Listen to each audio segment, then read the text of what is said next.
반복니 사랑박이 굳으니 amambagi 굳으니 너니 땅을 이막니 예시부 ngasi program asi mari leina wafam khar thambira nabagi tabung nolok sir IDP sing haja batare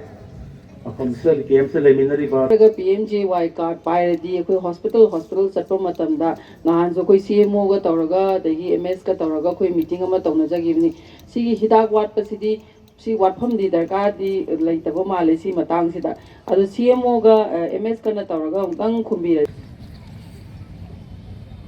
hawagi si ngasi pangtholi ba mifam asida asiga mari leina na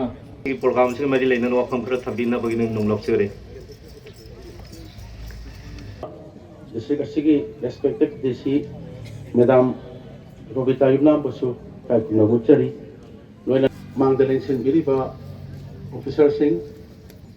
Imai Belicesal ITP Pemiam ITP and Samjala Kojare Imai Belicesal Halaman Manu Pangkum on the time and also die I CMO Toba Dr. Wayne Okul by Haiba Twaning the Batoki Tokiban Mitagi I should like to put him to the key to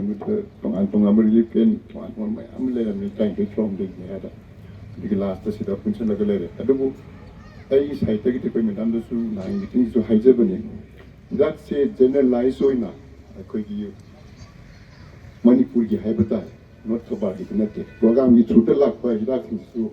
our Padun even the pen and SN program for NCD, for hypertension, diabetes, Kikwa. I don't want to put the equation to it. In labor say, labor, side labor say, continue, and the Kong Hero, labor say, from the family like that, Tammy, even this Kendranina. Aduga any DC Sumadu arrangement and Toby Benatum. Chabakaloina Mingwena Panjarvada Yumnam Robita Deputy Commissioner ng si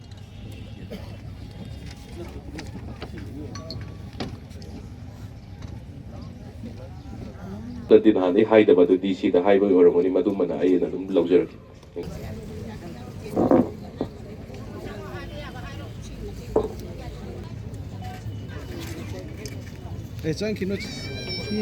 Thousand Santi Kumar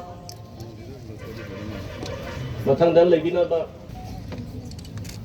Yumna Momocha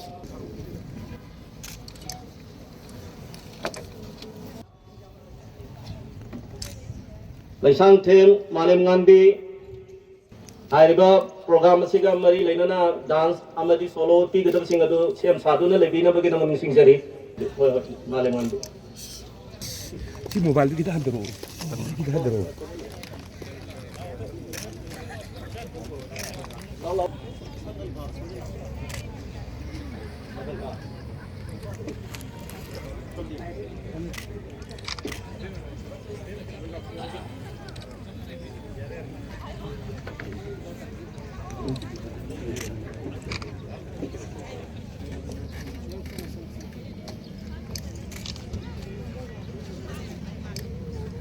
Pokpam ng lembi Laima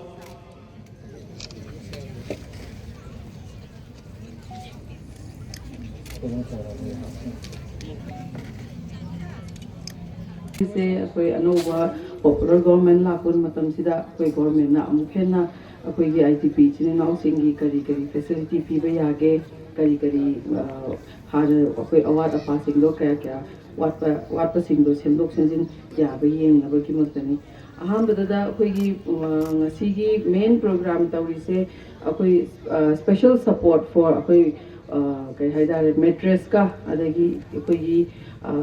personal item no limit ki season aba personal item ke ka sing laibagi government na mi khuding mak ITP khuding maki lupali singani ga chamri kun bijagani imung mamam gi mi amam da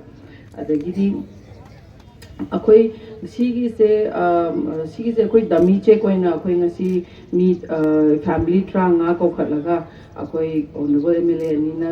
ꯌꯦꯟꯊꯣꯛꯀꯅꯤ ꯃꯌꯥꯝꯗ ꯑꯗꯨꯒ ꯁꯥꯏꯃꯜꯇꯦꯅꯤꯌꯁꯂꯤ ꯑꯩꯈꯣꯏ ꯏꯆꯤꯜ ꯏꯅꯥꯎ ꯈꯨꯗꯤꯡꯃꯛ IDP ꯈꯨꯗꯤꯡꯃꯛꯀꯤ ꯑꯦꯀꯥꯎꯟꯗ DPT ꯇꯧꯔꯒ ꯆꯪꯉꯛꯑꯅꯤ ꯄꯩꯁꯥꯁꯦ ꯉꯁꯤꯃꯛ ꯑꯗꯨꯝ ꯆꯪꯉꯛꯑꯅꯤ ꯈꯨꯗꯛꯇ ꯉꯁꯤꯒꯤ ꯄ꯭रोꯒ꯭ꯔꯥꯝꯁꯤ ꯃꯅꯨꯡꯗ ꯇꯧꯔꯤꯉꯩꯁꯤꯗ ꯑꯩꯈꯣꯏ ꯕꯦꯡꯛꯒꯤ ꯑꯣꯐꯤꯁꯔꯁꯨ ꯂꯥꯛꯑꯦ ꯃꯣꯏꯗ ꯑꯩꯈꯣꯏ ꯉꯔꯥꯡꯗꯒꯤ ꯏꯟꯁꯇ꯭ꯔꯛꯁꯟ ꯄꯤꯖꯈ꯭ꯔꯕꯅꯤ ꯑꯗꯨꯏꯗꯨꯅ ꯁꯤꯁꯦ ꯌꯥꯝꯅ ꯊꯨꯅ ꯆꯠꯅꯕ ꯍꯥꯏꯅ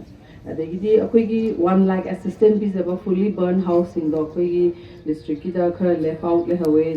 ꯑꯔꯥꯎꯟ 9-10 ꯑꯗꯨꯒꯤꯁꯨ ꯑꯩꯈꯣꯏ ꯄ꯭ꯔꯣꯄꯣꯖꯦꯜ ꯊꯥꯖꯈ꯭ꯔꯦ ꯁꯤꯒꯤ 25,000 ꯁꯤꯁꯨ ꯆꯪꯉꯛꯑꯅꯤ ꯑꯩꯈꯣꯏ ꯏꯁꯥ ꯑꯦꯀꯥꯎꯟꯗ ꯑꯊꯨꯕ ꯃꯇꯝꯗ ꯑꯗꯒꯤꯗꯤ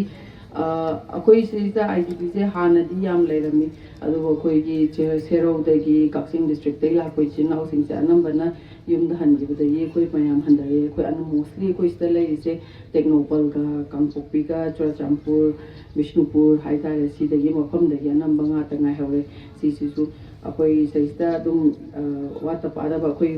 ꯋꯥꯠꯇꯅꯕ ꯁꯤꯟꯖꯔꯒꯦ ꯁꯤꯒꯤ ꯃꯇꯥꯡꯗ ꯑꯦꯅꯤ ꯅꯨꯡꯉꯥꯏꯇꯕ ꯂꯩꯔꯁꯨ ꯑꯦꯅꯤ ꯑꯩꯈꯣꯏꯒꯤ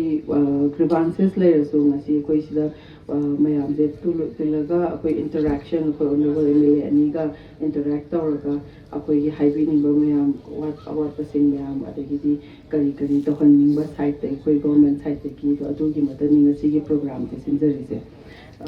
ꯑꯩ ꯃꯇꯝꯗꯤ ꯌꯥꯝ ꯁꯥꯡꯅ ꯂꯧꯔꯔꯣꯏ ꯑꯗꯨꯒ ꯏꯟꯇꯔꯦꯛꯁꯟꯒꯤ ꯄ꯭रोग्राꯝꯗꯨꯅ ꯍꯦꯟꯅ ꯁꯥꯡꯅ ꯇꯧꯅꯕ ꯉꯁꯤ ꯊꯦꯡꯛ ꯌꯨ